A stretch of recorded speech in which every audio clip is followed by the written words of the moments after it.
Hi, this is Eldervi, and it's whale hunting season. Har har! After I got demolished by a super whale some weeks ago, I've sworn to write my own Moby Dick story, and I will get my revenge in this new Whale Hunter series. Most of the time. Not all of the players I'll showcase here are confirmed to be whales. Some might have just been very lucky, and some might have just a strange taste for favorite characters. No judging. But my wife had this awesome chibi idea, and it makes a pretty good clickbait thumbnail. Therefore, we will just declare all of them for whales for the sake of the story. That being said, let's go hunting! In our first match, brought to you by Seiros Industry, now also providing your shitty defense with an extra slot you can't handle. The oh my god, are all of these plus 10s for real? Plus 10 Seiros, plus 10 Veronica, plus 10 Mirabilis, plus 10 duo Liv, plus 10 duo Alfonse, plus 10 Duma, and... look at that victim in the last row. So, for real this time. I faced a plus 10 Seiros with Aether's defense def res. That's... wow. 59 in combat defense and 62 in combat resistance. I guess she'll get those 40% damage reduction for sure. Then we have plus 10 Veronica with Aether's defense attack speed and attack speed solo and odd recovery, which is about as premium as her kit can be. Plus 10 Mirabilis with ground orders for Seiros maybe? Who knows. Also with attack tactic, which actually hits everyone besides Duma and Ninian. Great. So I should try not to get hit, I guess. Next we have plus 10 duo Liv and plus 10 duo Alfonse. 69 HP, 79 attack, 43 defense and resistance. Do you remember the times when Mage Cav still had low stats? Oh wait. Let's look at his 5 speed, which are actually 38. Great. He's running Fury 4, so some of these stats at least come from there. And Fatal Smoke of course. Alfonse is interestingly running Attack Def Unity and Attack Def Bond, making him reach 62 defense in case he's debuffed. And last we have Upheaval Duma with Attack Res Push and another Ground Orders Ninian, providing even more defense and resistance with a Silver Goblet and an additional speed boost for Veronica and everyone else who wants it. Like 31 speed Duma. If that doesn't sound ridiculous, I don't know what else might. The map had no rally traps and the unit in the extra slot was Duma, so no crazy dance shenanigans, just brute stats and skills ready to kill me. Liv in the blocked row seems at first like a stupid decision, but whoever you try to tank in this setup will get attacked by Liv as well. He covers the full danger area while always staying in the free tile range to get his buffs and double attack. And most units don't enjoy tanking Liv, even less a plus 10 version of him. Therefore I decided to Ninja no Jutsu this map.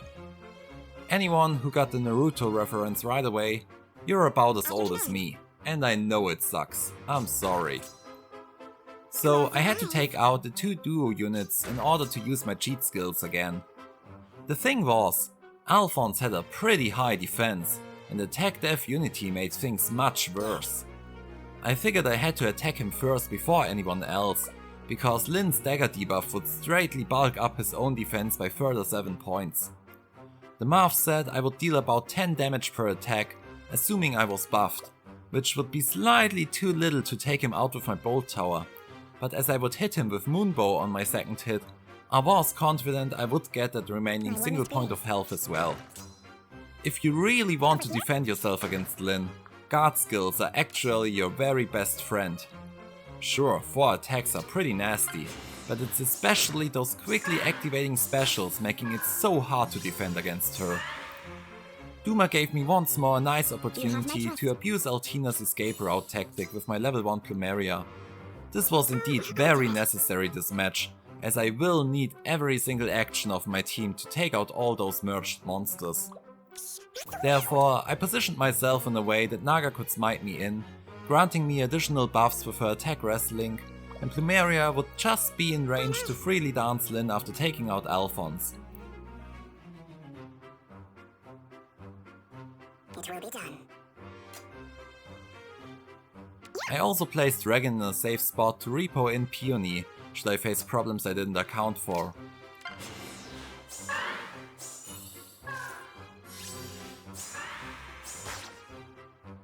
After my Bolt Tower activated, I could barely take out that +10 Duophons with my unmerged Lyn.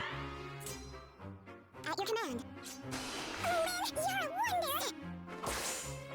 Seeing her special damage, it was not exactly close.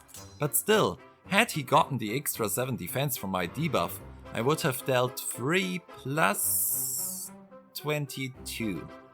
Okay, I get it. Lyn is stupidly strong.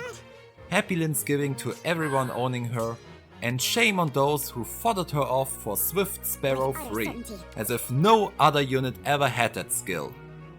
From there, I could dance Lyn with my Plumeria and continue my killing spree, taking out Liv. Go for it! Accept your punishment. Next, Altina would have to take care of Duma, going in with her activated escape route. I was actually quite nervous about this step. I calculated that she would deal exactly 26 times 2 damage to Duma, which would have been 1 point short to take him out. Therefore, I positioned Naga in a way to give her dragon effectiveness over to Altina, not thinking about Plumeria's additional +3 buff to allies within her weapon's buff range. I have to admit that I am quite good at positioning in a way to profit from peonies, millers and even duo peonies in combat buffs, but I still have a hard time visualizing Plumeria's effects in both her weapon and dance. With utter certainty. Nevertheless, Altina was able to take out Duma, which was the most important part.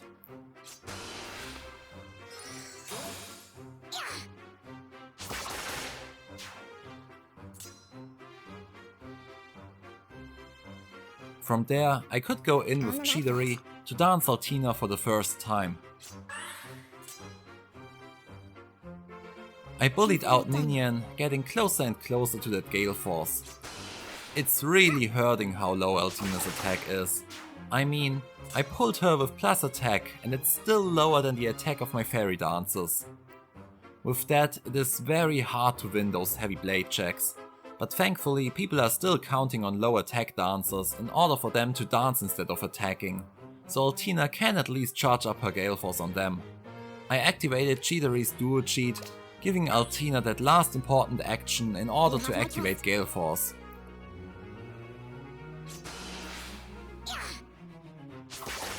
I took out Mirabilis, and thanks to Altina's still low HP from the trade with Plumeria, Regan was able to hop in with Wings of Mercy to take out Veronica. This is it for you.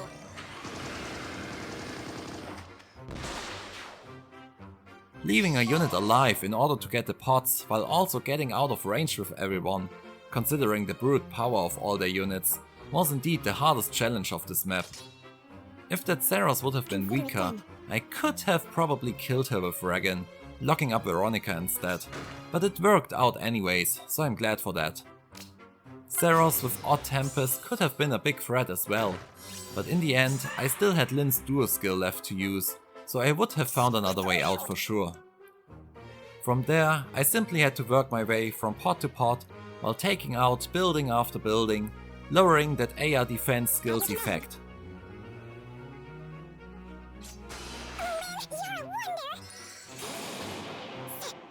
Lyn's low initial damage was quite frightening, but thankfully Seiros had no distant counter, so I would be able to chop piece after piece, and if things got really worse, I would have still had Naga as a backup to provide dragon effectiveness.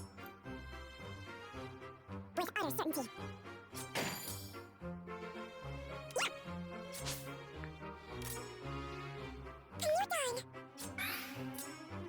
Consider it done. It will be done. Some actions later, my damage already looked much better, and so I was able to finish this map eventually.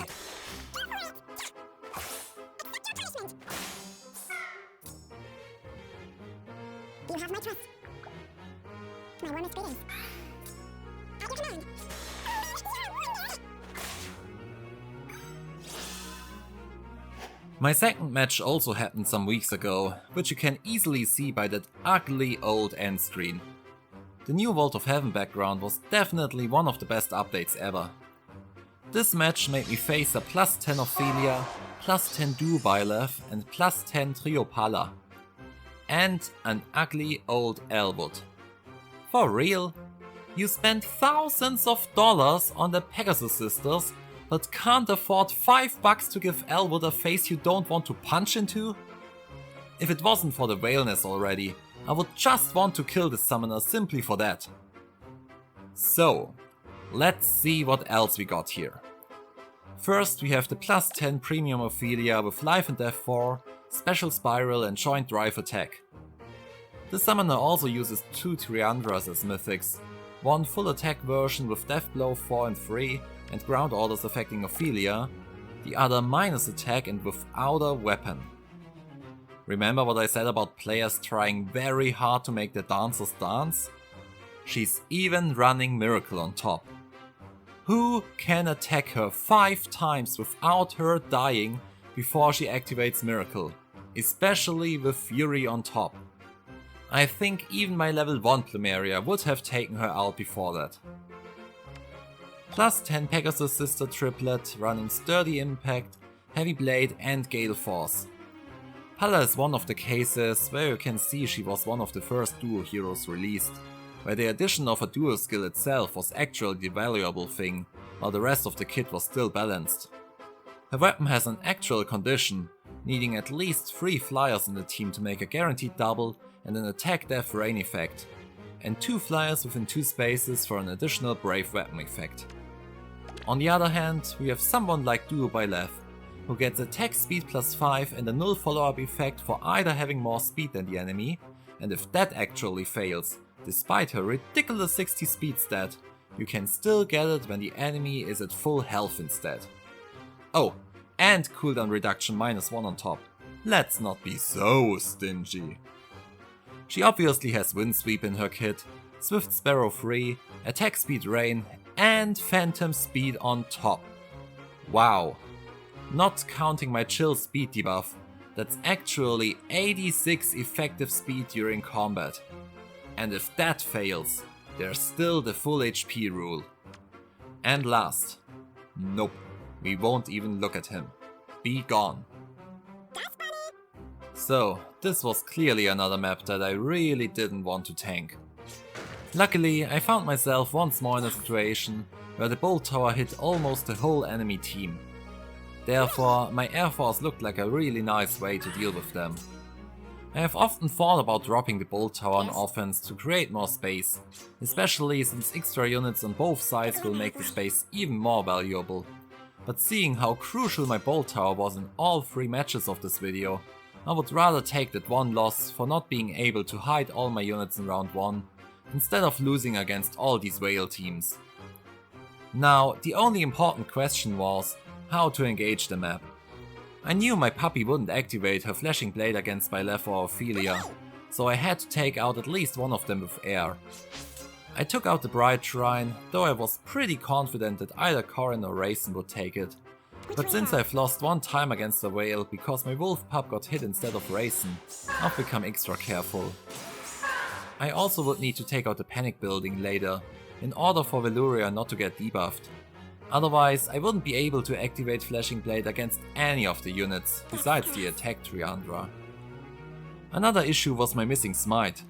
As this was the week of bonus Freya, the only offensive mythic I'm missing, I had to bring Corin instead, who only runs through position. It took me quite a while to figure out the perfect movement strategy in order to take out both the Bride Shrine and the Panic Manor, having Raisin exactly below the lava tile, with Veluria next to him to receive the odd speed wave buff, and having Air, the only one capable of taking out the Panic Manor from the lava tile, still in position at the end of round 2 to get repoed in the next round. I mean, yes, there was no healing tower, so I could have engaged in literally any turn, but you have to challenge yourself sometimes. What now? Round 3, my bolt tower hit the team. I checked once more all my units to make sure I haven't missed any debuff, and after that I was ready to take off. Air would start by taking out Byleth, whose high speed couldn't save her from the flying dagger.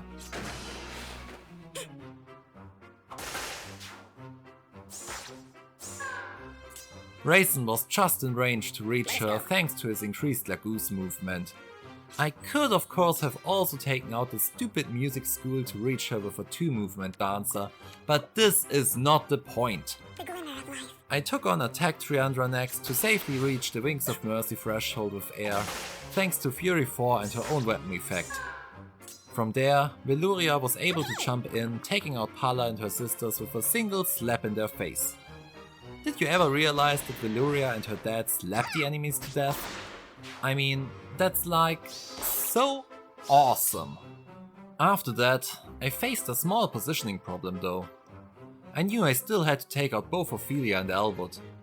As being wrongly equipped is kinda my theme, I brought it to another level for this match.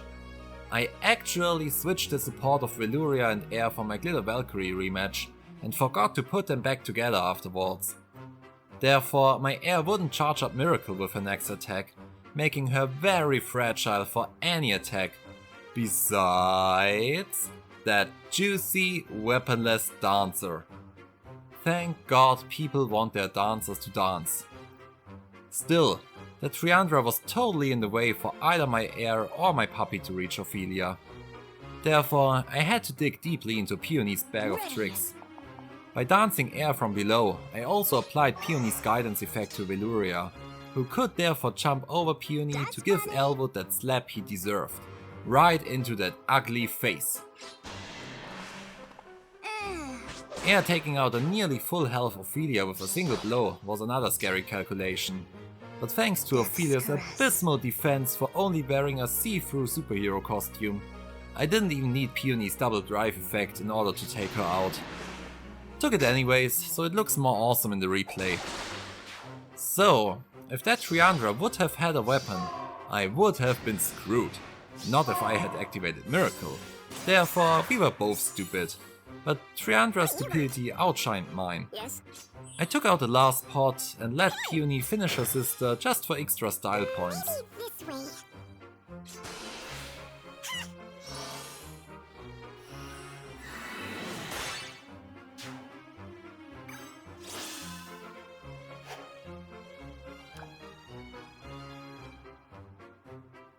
On to my last match of this video.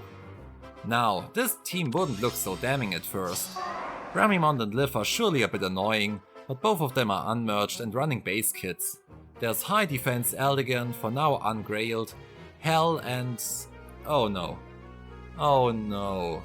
Come on! The plus 10 far save vector you never want to visit you. The save skills have indeed caused a big meta shift since their release, and they are not only affecting Aether rates but also the arena and Loki's pawns. And while they don't make the unit running the skill unbeatable, they are hindering many playstyles as they force you either to tank the team or to start by killing them first. Also in the team, as mentioned before, was Hell, with her almost infinite miracle build using Mystic Boost. How many whales must have screamed at their phone in disbelief when Mystic Boost was given out as a seal, after they followed their extra heirs to her mommy. Let's be silent for a short moment to acknowledge their... And last we have Flying Nino running her Giga Excalibur Refine. And I have no idea what it does. Literally no idea. Wait a second. Boosts damage output by 20% of user speed, allies within 2 spaces, attack speed +4 for literally anyone but me. Great. Okay, the thing is, that's a rally trap. Both Nino and Ramimond run rallies to jump below Liv, who defines the threat range, and therefore also gets an ally within 3 spaces to ensure all of his weapon effects. Remember Palla with her auto follow-up for running 2 other flyers besides her? Liv gets an auto follow-up despite bad speed, all stats +6 for absolutely no reason, and also lowers damage reduction by 50% for the cost of 20 damage to his allies, which can enable some cool Wings of Mercy follow-up shenanigans, and a stupid web name. You've heard right. The condition they have given him is having to carry a weapon with a stupid name. And a veil. Therefore, I'd still rather be Palla. So, Bramimond can reach him thanks to Eldigan's ground orders, Nino with her own aerobatics. Seeing that this team has only one dancer makes it quite weak to isolation, unless you are unable to isolate the dancer as in my case. Too bad. Still, unless you fall for rally traps, you can actually use them to your own advantage, similar to dancer traps and sometimes also restore traps. Not in my case, but I'm sure some players can. So, what are the options? By isolating Nino, we know that Bramimond jumps below Liv and gets danced, so our tank has to deal with both Bramimond and Liv. Isolating Bramimond causes Nino to jump down and getting danced, resulting in having to deal with her and Liv. Isolating Liv instead would make it possible to bait only Liv, as neither Bramimond nor Nino could rally him, and after that they may or may not rally Eldigan from a stupid spot, wasting his dance and therefore making the team act totally out of control. It will be done. While this looks like the best option, I have to admit I don't like it. I hate having teams out of control. I would rather know exactly how they move and how they position to be prepared not only for the first round, but also for those afterwards. As Leon wouldn't want to tank Liv in any scenario, while Micaiah is ready to tear that stupid wreck from his horse face. Taking on Bramimond as well seemed like a better choice compared to Nino's color advantage. Now, I'm not gonna lie, Micaiah has a very well resistance, but with Lullatek res on both of my enemies and Bramimond charging up Moonbow for a second attack, I was a bit scared. So I waited for round 1 to pass to take them on in round 2, hoping for the Bolt Tower to help me taking care of FS Spectre in round 3.